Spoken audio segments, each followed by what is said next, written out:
Assalomu alaykum hurmatli kuzatuvchilar. Mana bugun biz mehmonlar davrasida turibmiz, ya'ni do'stlarimiz, ustozlar, mualliflar davrasida suhbatlashyapmiz. Avvalambor yetkazganiga shukr. Bugungi mehmonimiz va doimiy ravishda bizni ijodimiz bilan yoki bo'lmasam ilm yo'limizda ancha yo'l ko'rsatib kelayotgan inson, buxorolik Bioprogress jamoasining rahbari Azizbek Hamidov bo'ladi. Avvalambor bizga Qashqadaryomizga kelganingiz uchun kattakon rahmat. Bugun juda bir ajoyib kun bo'ldi, ya'ni nimaga bunday deyapman? O'quv markazimizga Azizbek Hamidov kelib, o'quvchilarimiz duo qilib, shu fikrlarni almashib, o'quvchilarimizning yuzlarida tabassum va imtihon oldi motivatsiya ulashdilar. Shu bilan birgalikda bugun bir qadar mavzularda suhbatlashishga harakat qildik. Qanaqa imtihon oldingi jarayonlar bor va unda bo'layotgan o'quvchilarga misol uchun kerak bo'lgan maslahatlarimizni suhbatlashamiz. Ikkinchidan Bioprogress jamoasi rahbari Azizbek Hamidovdan mana shu ijodiy o'sishdagi muvaffaqiyatidagi va kitoblarda bir yil davomida adashmasam 13 ta kitob bir yilda chiqishini sirlarini va qaysidir jamoani ortida ishlaydigan insonlar haqida suhbatlashamiz. Uchinchidan albatta erkin mavzulardan suhbatlashamiz. Xush kelibsizlar. Rahmat avvalambor bergan takliflaringiz uchun ustoz. Biz avvalambor juda ko'p yozishganmiz. Bilasiz, ancha yillardan beri tanishmiz ustozlar bilan. Respublikadagi deyarli barcha biolog ustozlar bilan birga biz ish faoliyatimizni o'tamiz. Shu kabi siz bilan ham anchadan beri testlar almashishda, fikrlar almashishda, masalalarda, kitoblarda ustozlar bilan ham siz ham bizning safga qo'shildingiz. Kitob chiqargan mualliflar safida, baxtli o'qituvchilar safi deyiladi. Aslida kitobdagi ma'lumotlarni o'rganish boshqa, uni o'quvchiga yetkaza olish va kitob qilib shakllanib yaratish boshqa narsada. Aslida ko'pchilik o'qituvchilarga kitob desam o'ylanib qolishadi, qanday yozish osonmi, qiyinmi degan, lekin haqiqiy mashaqqatini qilib yurgan insonlar yaxshi bilishadi. Mana Nasaf kimyo bilan mualliflar o'tiribdi davramizda. Albatta bu kitob uchun ham juda ko'p mehnat ketgan, buni bilaman. Ustozlarning ancha yillik mehnat bitta kitobni kitob shaklida keltirish uchun nafaqat muallif, uni o'rtada turgan, masalan, tekshirib beradigan, bajaradigan o'quvchilar bo'lishi mumkin, chiqargan nashriyot, qanchadan qancha kadr ortida ishlaydigan insonlar ham ko'pda. Bu yerda bitta kitob uchun 6 oy, 5 oy yetmaydi, 3 yil, 4 yillab ishlangan natijalar, ishlangan testlar yig'ilib bitta kitob bo'ladi. Sizdan bizni safga qo'shildingiz. Respublikamizda juda ko'p kimyo kitob ishqibozlari bor, ya'ni kitob yozadiganlar, kitobni ishlaydiganlar, abituriyentlar. Tibbiyot sohasi juda ham qiyin soha, buni hammamiz yaxshi bilamiz. Ustozlik qatorida ham. Xo'p, rahmat taklif uchun. Avvalambor oldinda barcha abituriyentlar uchun kirish imtihonlari turibdi. Ota-onalar uchun ham, keyin abituriyentlar uchun ham bu juda hayajonli damlar. Endi ayrimlar sertifikat olib naqd qilib qo'ygan, 189 ballni yoki A+ olib 30 dan urib qo'ygan. Lekin sertifikat nasib qilmagan o'quvchilar ham bor oramizda. Masalan, meni ham o'zimni dars guruhlarimda, sizlarning ham guruhlaringizda juda ko'p o'quvchilar bor. Hozir tushkunlikka tushib qolganda ustoz, to'g'rimi? Shuna ko'pchilikga savol berishadi, ustoz 25 ta ishladim, qanaqa bo'ladi u? Nima bo'ladi? Imtihonga kirgandan keyin 30 ta ishlay olamanmi? Shunaqa savollar bo'ladi-da. Ishlatsammikan, ishlatmasammikan sertifikatlarga ishlatsammikan. Shunaqa. Kimyoga qanday fikrlaringiz bor? Endi sizlar ham kimyo ham biologiya sohasida ishlaysizlar. Men endi faqat biologiya sohasida test va dars sohasida ishlasam, sizlar ham kimyo ham biologiyadan qanday? Masalan, o'zimni o'quvchim 24 ta kimyodan sertifikati bor.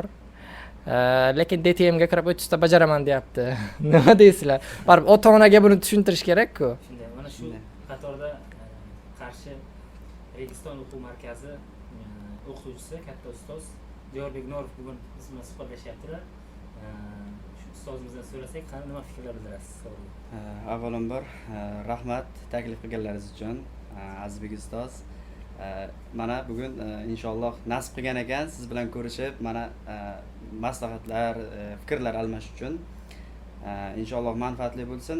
Ana endi men ancha yillardan beri o'sha kimyo fanida mutaxassis sifatida ishlab kelib, abituriyentlarga o'sha sertifikatlardan 24 ta, 25 ta yoki 23 ta sertifikat natijasi chiqqan sertifikatlarda abituriyentlarga ikkilanish bo'ladi albatta. Shunday. Ya'ni ustozga juda katta bir mas'uliyat bo'ladi. Ishlatsa qanaqa bo'ladi, ishlatmasa qanaqa bo'ladi, bularni oldindan bilib bo'lmaydi.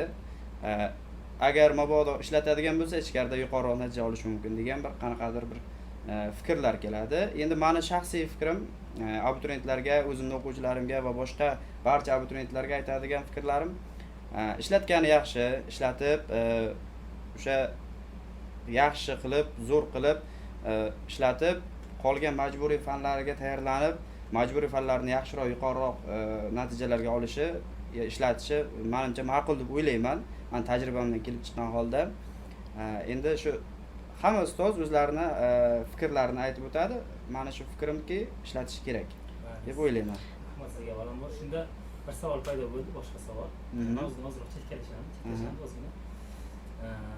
Fikrimni yuqorida aytib ketdim. Imtihonga oz qoldi. Ko'proq shu o'quvchilarimizga kerakli bo'lgan maslahatlarni bersak juda manfaatli bo'ladi ular. Chunki Azizbek Hamidovni bilamiz, Beprogress jamoasini o'zini kanallarida, Telegram kanallarida ham juda mashhur hozirgi paytda. Bu ancha kuzatuvchilar bo'lganligi sababli hurmatli Azizbek Hamidov nima deb o'ylaysiz? Mana hozir ayni damda bu aytib ketdingiz, o'quvchilarda kayfiyat ozroq tushgan yoki bo'lmasam ertaga nima bo'lishini bilmaydi yoki bo'lmasam imtihonga kirgandan keyin qanaqa jarayonlar bo'lishini bilmaydi. Bularga bir so'z, nimadir bir fikr bildira olishimiz kerakki, ayni damda qat'iyat bilan ustida ishlashlarini yana davom ettirish uchun.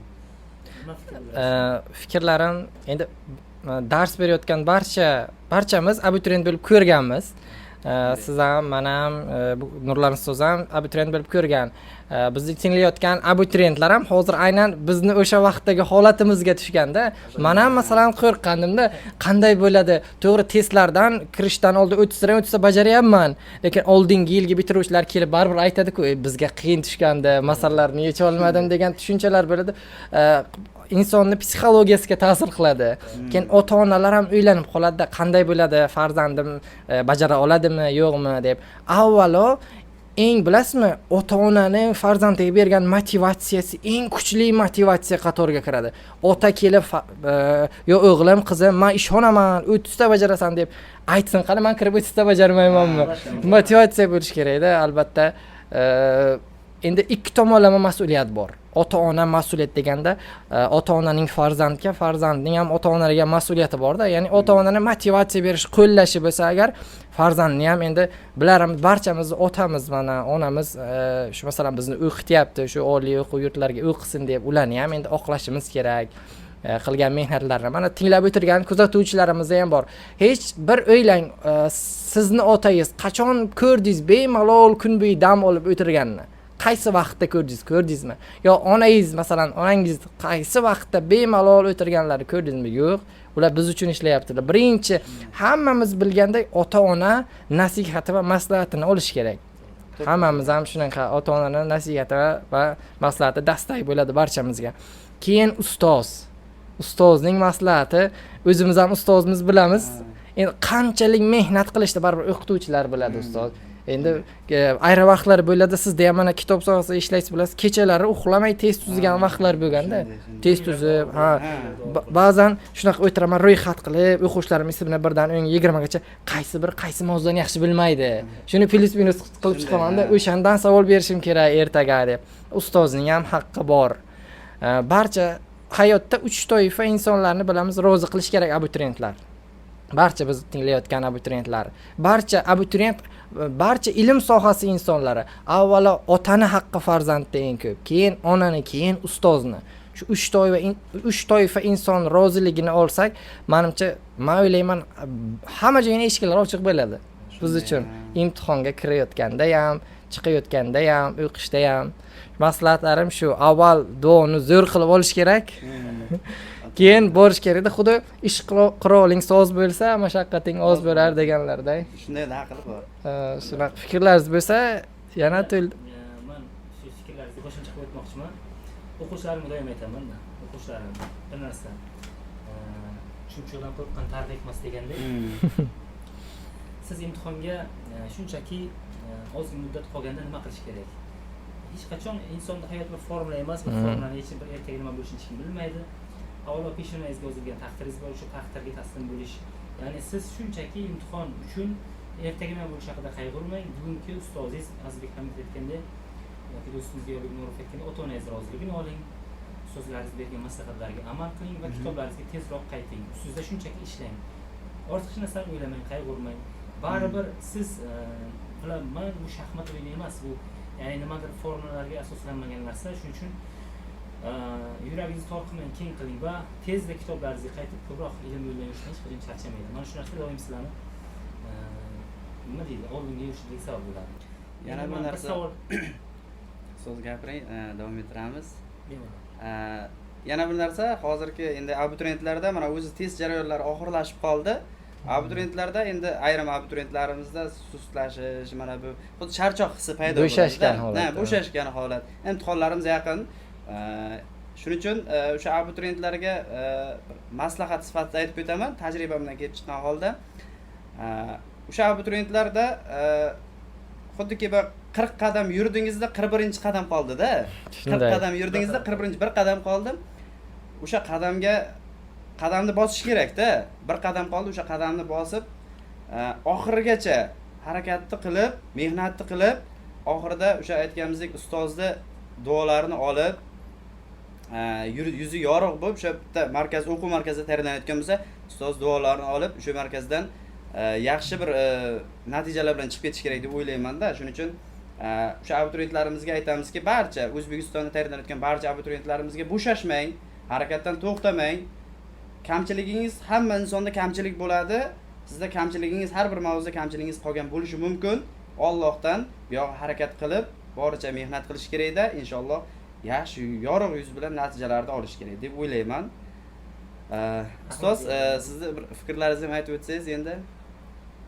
Shunday abituriyentlarga masalan bo'shashgan, sudlashgan abituriyentlarga bir fikrlaringizni aytib o'tsangiz. Bo'shashgan va sudlashgan abituriyentlarga nima deymiz? Shunchaki do'stimiz aytganlaridek ustozimiz mana yuzda kimdir nuroniy otaxonik onaxoningiz bor. Shunchaki salom bering va qo'llariga qarang. Qo'llaridagi shu nima deydi, mana chiziqlar, yuzlaridagi ajinlar sizga yana nima kuch berishi mumkin yoki uydagi aytaylik otangizni yangi bo'lmagan oyoq kiyimga qarasangiz barchasini o'ylayman sizga aniq va ravshan shu sabab bo'ladi. Ortiqcha sabab kerak emas. Oila a'zolaringizning holatingizdan kelib chiqqan holatda ustingizda ishlaydi. Endi bir fikr yuqorida ustozlarimiz ham aytishdiki, ustozlarga nisbatan hurmat deganda eslab o'tmasak bo'lmaydi bir mavzu bor. Hammamiz ham ustoz tayyorlagan. Keling, biz ustozlarimiz haqida ozroq suhbatlashsak. Keling, Azizbek Hamidov, siz qaysi ustozlar sizga ta'lim bergan va o'sha ustozlaringizga bugun shu darajaga erishishingiz uchun bemalol rahmatlaringiz bormi, fikrlaringiz bormi? Ustoz haqida qisqacha bir fikr bo'lsa juda qulay bo'lardi, ma'qul bo'lardi deb o'yladim. Juda zo'r savol bo'ldi. Bundan oldin ham bir nechta telekanallarda mehmon bo'lganman. Ustozim men erishgan yutuqlarni so'rashgan. Qanaqa yutuqlarga erishdingiz, qanaqa kitoblar yozdingiz, yutuqlar qanaqa, lekin ortida turgan ustozlarim hech kim savol bermagandi hozirgacha. Xo'p, men hurmat qiladigan, meni bu darajada olib kelishimga sabab bo'lgan birinchi ustozim biologiyadan tayyorlagan edi. Baribir asosiy sohamiz biologiya-ku. Hayitova Shahlo Omarovna bo'ladilar. Buxoro viloyati Romitan tumani o'sha 11-ixtisoslashtirilgan maktabda dars beradilar biologiya fanidan. Adashmay esimda chiqmagan bo'lsa 8-sinf edim. 1-sinfdan 7-sinfgacha o'rta maktabda ta'lim olganman. Keyin 8-sinfdan chuqurlashtirilgan, ixtisoslashtirilgan maktabda borib ta'lim olganman. O'sha vaqtda biologiya o'qituvchim sinflarga qabul qilganlar. Hayitova deb murojaat qilamiz u kishiga. Hozirgi vaqtgacha men u kishiga ayta olmaganman, ustoz, shu darajada bergan ilmingiz uchun rahmat deb. Baribir insonda uyat bo'ladi, yigit kishi, qizlar endi baribir borib ustozni o'sha nima qilib aytishi mumkin, lekin yigitlar ayta olmaydi. Shu ustoz bo'ladilar, Hayitova. Ustoz, shu podkast orqali aytmoqchiman, ko'rishlarini xohlardim. Baribir agar tushsa agar qo'llariga rahmat shuncha bergan ta'limingiz uchun, biologiya fanidan o'qitganlar. Juda ko'p bizga nafaqat dars, balki hayotni o'rgatganlar. Ya'ni biz bir hafta davomida ketardik, dushanba uydan chiqardik, shanba kuniga qaytib uyga kelardik-da, bir hafta davomida yotoqxonaga yotamiz. Shunaqa sharoit bo'lgan. Ertalab vaqtli 5 ta qo'shimcha darsga kelardik. Qo'shimcha dars o'tib, ustoz juda ko'p ishlaganlar biz uchun issiq demay, sovuq demay, uydagi ishlarni hammasini tashlab, faqat biz bilan ishlardilar-da.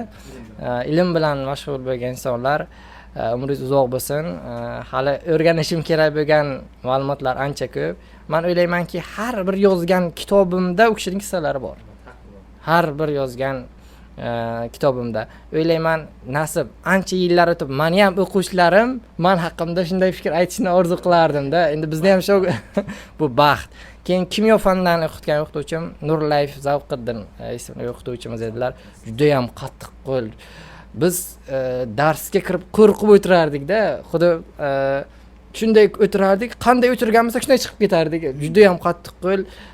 Lekin aytgan narsamizni aytganday o'rgatardilar. Bitta masalani o'zim 3 marta so'raganman. Tushunmay. Lekin 3 marta doskani o'chirib qaytib o'rgatganlar. Erinmasdan o'rgatganlar. Shu darajada qattiq qo'l inson, lekin juda zo'r o'rgatadilar. Hali ham dars beradilar. Ikkita men bergan o'qituvchi. Romitan tumanida Qo'qishtimon hududi bor, mahallasi bor. O'sha joyda 11-ixtisoslashtirilgan maktabda hozir dars beryaptilar. Hali ham o'rganishim kerak bo'lgan narsalar bor ulardan. Shu ustozlarim va men o'ylaymanki, o'sha joydagi ustozlar men nafaqat bilimga tayyorlagan, balki hayotga tayyorlagan deb o'ylayman-da. Shu uchun hali ham yuzimiz yorug'. Ustozsiz baribir hech nimaga erishib bo'lmas ekanda. Albatta barchani ustozi bo'lish kerak ekan. Hali Diyorbek Norov, sizlar haqida bir iqtiboslar, ustozlaringiz haqida aytadigan bo'lsam, men abituriyentlik vaqtlarimda o'zi birinchi o'rinda biologiya fanini boshlaganman. Biologiya fanini yoqtirganman, sevib o'qiganman, chunki biologiya fanida qanaqadir qiziqish ancha kuchli bo'lgan, sabab kimyo faniga o'zi uncha qiziqmaganman, matematikam sust bo'lganligi uchun, matematikam past edi juda ham, shuning uchun biologiya fanini zo'r o'qiganman. Keyinchalik o'sha ustozda shu birinchi ustozim, maktabda ustozim bo'lgan, G'uzor tumanida 45-maktabda Jo'ray va Oysat domla ustozim bo'lgan. Birinchi fandan o'qishga qiziqishim o'sha ustozdan boshlangan. Chunki ustozim men uncha ko'p dars qilmasdim. Erinchoqlik xarakter bo'ladi yosh bolalarda, o'sha 8-sinf, 9-sinfda. Erinchoqlik xarakterlarim bo'lgan ustozim juda qattiq gapirardi. Yuragimga o'tib ketgandan, yurakda qolib ketadi-ku. Ustozim juda zo'r gapirdi. Shundan ta'sirlanib ketdimda, keyin o'qishga qiziqishlarim ortib ketib qoldi. O'sha biologiya fanidan Jo'ray va Oysat domlaga tayyorlanganman. Ustozim umrlari uzoq bo'lsin. Hozir ham dars beradilar o'sha 45-maktabda. Keyin Qarshi shahriga Nurziyo o'quv markazida Mashhur Obidova ustozim bor edilar. O'sha yerda keyin o'qishni davom ettirganman. Shu ustozim ham juda ko'p narsani o'rgatgan. Biologiyaning asosiy mohiyatlarini ham o'rgatgan. Ikkita ustozimda ham zo'r bo'lgan o'qishlarim. Ikkita ustozimga ham rahmat aytaman. Alloh mana shunday pog'onlargacha chiqardi. Har bitta ustozda, masalan deylik, birinchi ustozimda masalani zo'r o'rganganman, masala ishlashni, biologiyada masala ishlashni zo'r o'rganganman. Keyin Mashhur Obidova ustozga borganimda, u ustozimda o'shalarni mukammallashtirib, chuqurlashtirib, nazariy ma'lumotlarni kuchli ishlaganman, nazariy ma'lumotlar ustida ishlaganman va shu orqali biologiya fanidan ustozlardan ta'lim olganmiz. Ustozlarimizga rahmat aytamiz, umrlari uzoq bo'lsin. Hali o'sha ustozlarimizdan ilm olishimiz, juda ham ko'p ilm olishimiz kerak bo'ladi. Xudo xolasa, ustoz agar mana shu podkast ko'rayotgan bo'lsangiz, ustoz sizga kattakon rahmat aytaman inshaalloh. Bundan ham martabangiz bundan ham ulug' bo'lsin. Endi kimyo fanidan hozir kimyo fanidan ikkita ustozim bo'lgan. Kimyo fanida birinchi ustozim To'xlay va Muxoyo domla bo'lganlar. Ustoz Xudo rahmatli bo'ldilar. Alloh joylarini jannatda qilsinlar. Birinchi ustozim zo'r o'rgatganlar, kimyodan ko'p narsa o'rganganman. Birinchi kimyo faniga kiritishga o'sha ustozim sababchi bo'lganlar. Kimyo faniga qiziqib, keyin o'qib, bir yil, 2 yil tayyorlanib, keyin hozir Qarshi shahrida dars beryaptilar. Modern School maktabi ham bor ustozimizda. Akram Ochilov ustozimiz. Akram Ochilov ustozimizda kimyoning asl mohiyatini ochib berganlar. Men juda qiziqqanman. Undan keyin ham fundamentim yaxshi bo'lganligi uchun ustozimiz yuqorida aytib o'tgan biologiya kimyo fanidan To'xlay va Muxoyo ustozimiz aytib o'tganlar, shu fundamentni zo'r qilib berganlar. Keyinchalik Akram Ochilov ustozimiz undan-da kuchli berib, qiziqishlarim ortib, kimyo faniga yaxshi ko'rib sevib, keyinchalik shu faqat kimyo fanidan dars beradigan bir hozirgacha o'sha ustoz sifatida ishlab kelyapman. Ustozlarga kattakon rahmat aytaman. Akram Ochilov ustoz, sizga kattakon rahmat aytaman. Mana shunday pog'onagacha olib kelganingiz uchun inshaalloh sizning darajangizga chiqib, sizdek shogirdlarni tayyorlab yurish inshaalloh nasib qilsin. Ustozlarimiz shu bo'lgan. Yaxshi. Efirda o'ylagan holatda qisqaroq qilishga harakat qilaman. Asli ustozlarimiz ko'p. Ilmga eng qiziqtirgan insonlardan biri bu ustozimiz 67-maktabda ishlab keladigan kimyo fani ustozi. Yangiboy Bahrom domla, sizni yaxshi ko'raman. Doim aytgan bu narsani. Bizga qiziqtirgan ilmni. Shu o'rinda kimyo fanidan Akram Ochilov, Saidov Sherali domlamiz, Nilufar Otamurodova kabi va 4-maktabda hozir ham dars berib kelyaptilar. Onamizni yaxshi ko'ramiz. Shuni Xo'jayeva Sabohat ustozimizni albatta aytib o'tishimiz kerak. Biologiya fanlaridan esa xo'p, men doimiy bitta ustozdan doim ilm olganman. Bu aytmasam bo'lmaydi. Ne'matullo Qurbonov ustozimiz.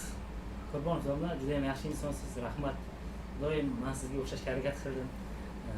Qisman o'xshay oldimmi yo'qmi buni bilmadim, lekin o'xshashga harakat qilaman doim. Sizning yo'lingiz bizga ham bersin. Va shu o'rinda hozirgi bir insonni aytib o'tmasak bo'lmaydi. Bizda oliy ta'limda qo'limizdan xuddi yosh bilan ushlab o'rgatganday o'rgatayotgan ustozimiz bor. Samadova Shohsada o'qiymiz. Samadova ustozimiz bizga ilmning chuqur mohiyatlarini ochib beryaptilar. Mana magistratura bosqichlarida ham. Sizga kattakon rahmat, bizga shu erinmasdan ta'lim berib kelayotganingiz uchun. Shu o'rinda Azizbek Hamidov ham 4-bosqichga o'tganlar. Buxoro davlat tibbiyot institutida sizga bu yerda qaysi ustozlar ayniqsa ko'proq ilm berishda yoki hozirda sizga ma'naviy ozuqada yordam beryaptilar? Bizda tibbiyot sohasida, endi barcha sohalarda bordir, o'ziga ilmiy rahbar tanlab olib, keyin ilmiy ishlar, masalan, yangiliklar qilish uchun albatta professor bo'lish kerak, ilmiy rahbar tanlab olish kerak.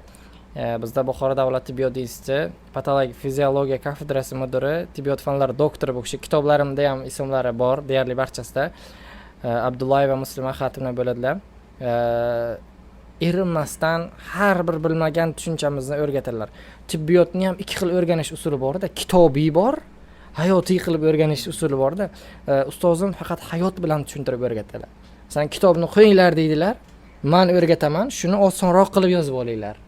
Shunaqa usul bor-da. Keyin u kishi bilan ilmiy rahbar bo'lganimiz uchun juda ko'p maqolalar yozganmiz. Birga maqola yozamiz.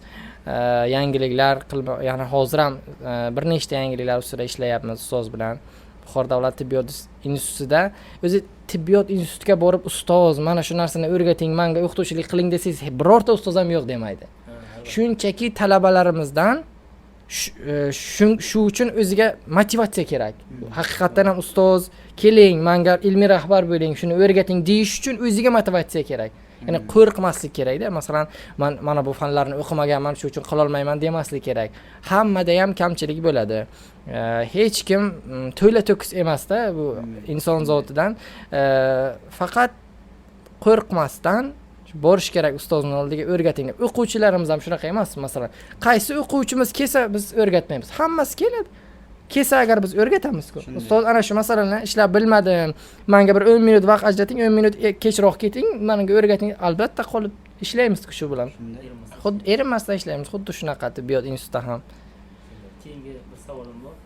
Savol berishda ozroq o'yladim.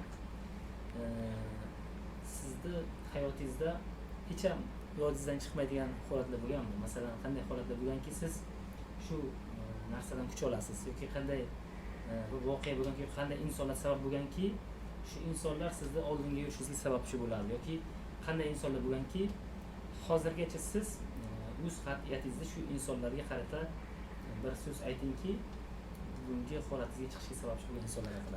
Rahmat bu savol uchun. Bu savolni eshitib ko'zimdan yosh chiqdi, to'g'risi. Bu inson nomini ko'p joylarda men aytmayman. Lekin qanday ish boshlasam, doim ortida turadigan insonlarda u kishi. Qanday men o'ylab o'tirmayman, mana bu ishni qilsam qanaqa bo'ladi oxiri nima bo'lsa deb bilaman. Shu inson men orqamda bor. Bilaman, shu borda juda ko'p. 1 yosharligimda hatto shunaqa bo'lganki, 1 yoshga to'lganimdan keyin men shu insonni uyiga ketganman. Bu inson mana Mehribon bobojonim bo'ladilar. Roziqov Hamid Istamovich. u kishidan juda ko'p narsani o'rganganman va mani orqamdagi tirgagimda dadam bilan ikkovlari shu tirgagim o'ylamay, masalan, shu ayrimlar so'raydi, dada ana bu ishni qilsam yo bu mana bu ishni qilsam nima bo'ladi debdi. Men bu narsani o'ylamayman. Bilaman, orqamda shu ikkalovlari borlar. Motivatsiya menga beradigan insonim, sizning hayotdagi qahramoningiz kim deb savol beradi-ku ko'pchilik.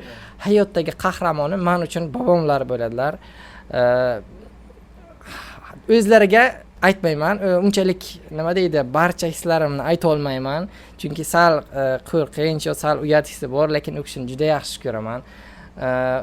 Kitob sohasiga kirib kelishimda ham, texnika sohasiga kirib kelishimda ham aslida shu kishi sababchi. Birinchi kompyuterni birinchi sinfligim edi. Birinchi sinf 2011-2012-yillar, o'ylang, 2011-12da hali unchalik O'zbekistonda yoyilmagan kompyuter bor, lekin tarqalib ketmagandi. Shunaqa birinchi esimda birinchi sinf o'qiganim, birinchi sinfni tugatgandim. Tug'ilgan kunimda keltirib sovg'a qilgandilar. O'shandan men boshlaganman, o'tirib sekin-sekin kompyuterni bo'ladi-ku, har buzganimda aytib berardim. Endi voqeani aytyapman-da, masalan, endi birinchi sinf bitirgan, ikkinchi sinfga ko'chirgan, kompyuterni tushunmaydi unchalik. O'zim ochardim, ishlardim, bir haftada bir buzilardi-da u. Har joyini bosaman-ku endi. Berardim, mana buni tuzatib keling. Erinmasdan ishlari bor, ertalabdan kechqurun 8 gacha ishlar. Erinmasdan borib taxlab qaytib ketirib beradilar. Printer ham xuddi shunaqa. Endi printer ham shunaqa, bir 3-4-sinf edim, printer keltirib bergandilar. Ha deb xato chiqaraman, buzaman-da. Rang qo'yadigan bor, shu tortaman, sinib ketadi. Yana qaytib almashtirib yangi keltirib beradilar.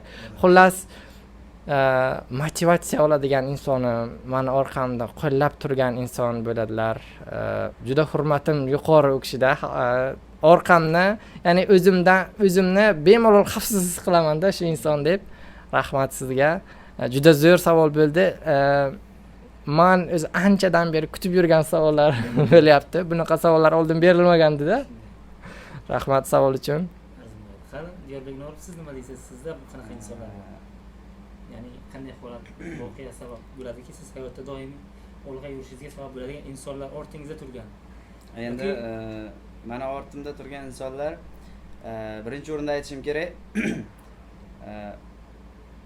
O'zi aytishim ko'p aytmayman, lekin onamdan motivatsiya olaman.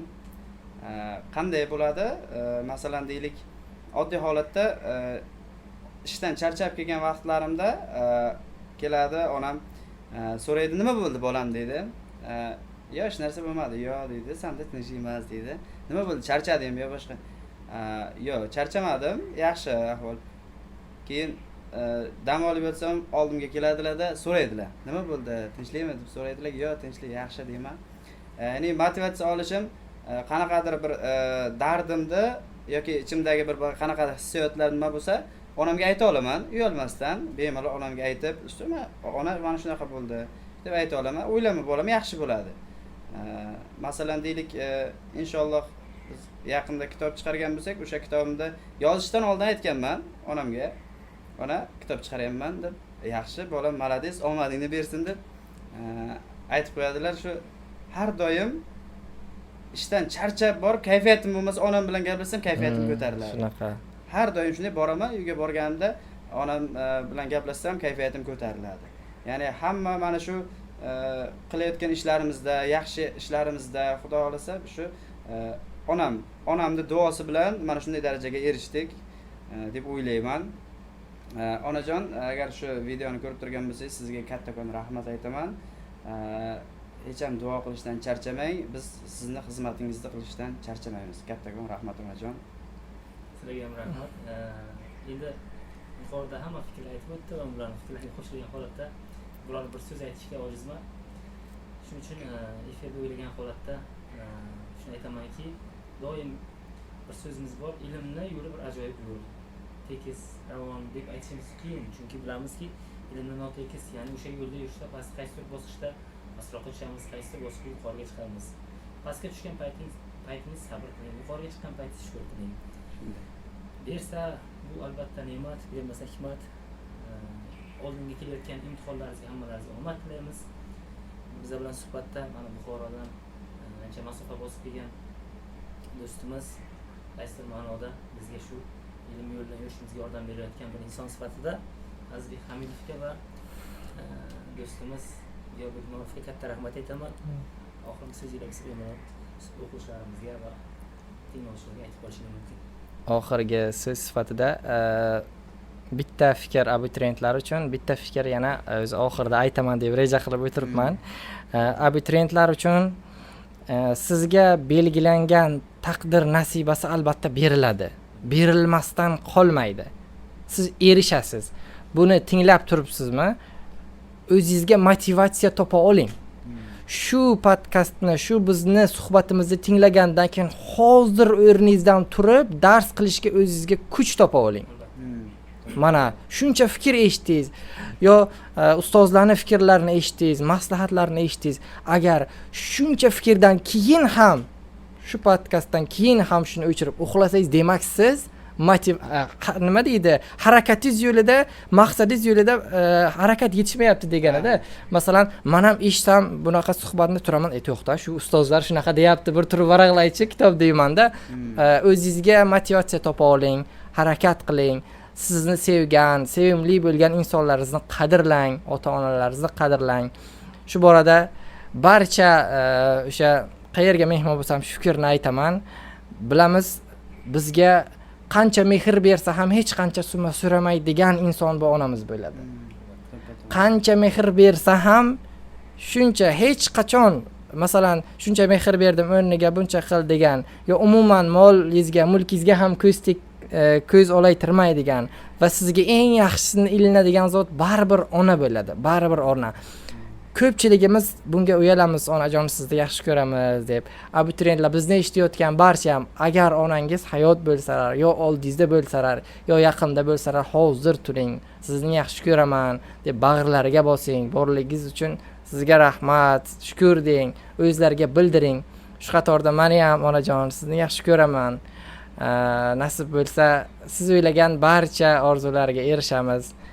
Dunyodagi barcha onalar sog' bo'lsin, hech kimning onasi kasal bo'lmasin. Shu qatorda fikrlarim shu edi. Rahmat taklif qilganlaringiz uchun. Ustoz, juda yaxshi suhbat bo'ldi bugun. Sizlarga ham rahmat deganim uchun doim mana shuni yaxshi kunlarda ko'rishaylik. Yo'lbek Norov Registon o'quv markazi va unda ishlayotgan barcha o'qituvchilarga va yaqinda imtihon kirayotgan o'quvchilarimizga omad tilaymiz. Do'stimiz Azizbek Hamidov shunday aytganingiz kelsa, kitoblaringizni barchasini bardavom qilib bersin. Bundan ham sizdan yuqori saviyadagi kitoblar kutib qolamiz nasib bo'lsa. Nasib. Va shu qatorda Bioprogress jamoasida ishlaydigan barcha ustozlarga o'z minnatdorchiligimizni bildiramiz. Kelgusi suhbatlarimizda harakat qilamizki, barcha Bioprogress jamoasi bilan birgalikda yig'ilib bir suhbat qilishlikda va shu qatorda jamoam Kursera o'quv markazi da ishlayotgan barcha xodimalar, ustoz va murabbiylarni barchasiga omad tilab qolamiz. Doim yaxshi kunlarda ko'rishaylik. Rahmat ustoz takliflar uchun. Charchamang.